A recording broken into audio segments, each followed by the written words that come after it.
guys! For today's video, gagawa tayo ng mango float. Kaya tara samahan niyo ako magluto at gumawa nito for the go! Charis!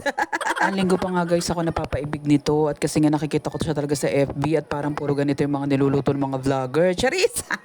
Kaya guys, samahan niyo ako magluto nito. At ito, nagtunaw muna ako ng 2 pack ng sachet ng gulaman at yan, nung pumukulo na inilagay ko na siya sa mulmahan. Antayin lang natin siya guys na lumamig tapos saka ko ilalagay sa ref para naman medyo maganda yung pagkakatigas ng gulaman natin for the go! Sinunod ko na nga itong sagot, medyo matagal nga itong lutuin kaya ito na nga yung sinunod ko agad-agad. Hindi nga kasi ako masyadong perfect magluto nitong sago kaya yan chamba-chamba na lang tayo at mekos-mekos lang muna natin yan. Tapos balik muna tayo dito sa pinatigas ko na gulaman at yan okay na siya, set na talaga, tanda na nating hiwain. Saktong-sakto nga lang guys yung tubig na nalagay ko dyan kasi ang tigas talaga ng gulaman, ang ganda talaga niya hiwain. May mga oras din kasi guys na hindi rin maganda yung pagkakaluto ko ng gulaman, malambot pero this time na perfect ko na yata for the go.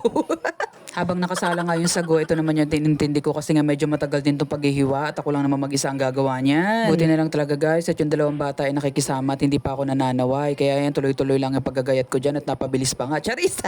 Habang nakikita nga lang yung gulaman na yan, binabalik-balikan nila. Sabi ko hindi pa yan malasa at sabi ko matabang pa yan. Kaya intayin na nilang maluto at saka magawa ko ng tama. Araw-araw ko pa nga guys binili yung mga rekado na to at sabi ko nga magpa-fiesta sa amin. Wala namang kaming handa guys. Gusto ko lang naman magawa ng dessert. Ito lang naman talaga yung pasok sa atin sa budget. At yan nilaan ko na nga talaga yan kasi nga talaga nung nakaraan ko pa talaga nagki-crave dyan. Pagka guys hindi na ako matatapos paggagayat dyan at sumasakit na nga yung likod ko. Pero wala tayong choice kaya kailangan tuloy-tuloy na natin at nandyan na yan at sayang naman kung hindi natin itutuloy. Kanina nga bumoto ako guys, naku Diyos ko yung nilakad ko napakalayo tapos pataas baba pa kaya talagang hingal na hingal baboy ako guys. Kaya masusukat guys kung ikay nag-exercise, kung healthy ka pa ba at saka kung gaano ka nakatanda.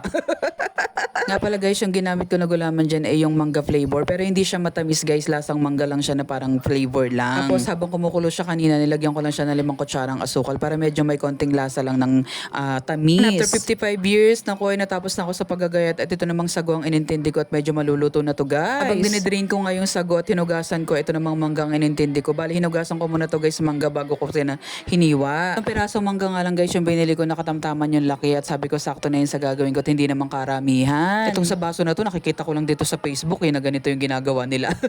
Bali, hindi ko na yan kakayurin guys. Bali, hihiwain ko na lang siya para mga square-square din ng laki para pareho lang din sa gulaman. Nasa 60 pesos nga lang ang bili ko niyan guys. Medyo mura ngayon yung mga mangga. Hindi katulad dati, umabot ng 200 ang kilo. Ngayon parang 100 pesos. After ko nga yan matanggalan ng mga balat, ayan, hiniwa ko naman na siya ng pa-square-square. Sabi ko nga, para gusto ko nga yung katulad nung sa laki ng gulaman. Naku, sa mga oras nga na yan guys, hindi ko alam kung tama pa yung ginagawa ko. Basta tinuloy-tuloy ko lang yan at naku, nagnunood lang din ako ng YouTube. Ang pinakamatrabaho lang naman talaga dito guys ay yung pag-aano ng gulaman, na pagluluto, tapos yung sasago, tapos ito paggagayat. Ito yung pinakamatrabaho pero pag natapos mo na yung mabilis na. Ayan, after 55 years again, natapos ko na rin yung mangga, yung sago at yan, ito yung gulaman, okay na din. Kaya ayun, magme-mekos-mekos na tayo ng mga ingredients. Ako guys, hindi ko pa talaga tinitikman yung mangga kung matamis ba yan o maasim. Bahala na si Batman. Ayan guys, sa isang lagayan, binuhos ko lang yung gulaman. Tapos, sinunod ko na rin agad yung sago. And then, medyo nagkadikit-dikit nga yung sago. Kaya yan, kinalat-kalat ko pa guys. At yan, sinunod ko na rin tong manggasius at mangga.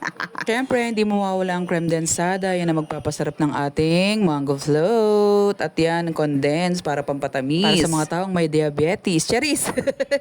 So yan, mekos-mekos na natin guys. Ilagay na natin lahat ng sahog. At yan, kailangan natin haluin mabuti para bumalanse yung tamis at yung lasa ng mangga. Pag ganitong hindi pa malamig, hindi pa rin ako tumitikim masyado niya at nauumay nga ako. Tinikman ko lang kung tama lang yung tamis at okay naman na. Pero yung gulaman di pa ako kumain. Tignan nyo naman guys, look at that. Medyo malinamnam naman, di ba? Katakam-takam naman at pwede na rin pagtiyagaan. Hindi ko sure kung kakain yung mga bata pero pagkakasigulaman kumakain naman sila, di ba? Parang jelly ace lang din naman yan. At yan, nag-safety na agad ako para sa akin. Iniwalay ko na yan. So, yun lang guys, ang ating ginawang mango float at palalamigin lang muna natin yan. Yun lang muna. Bye!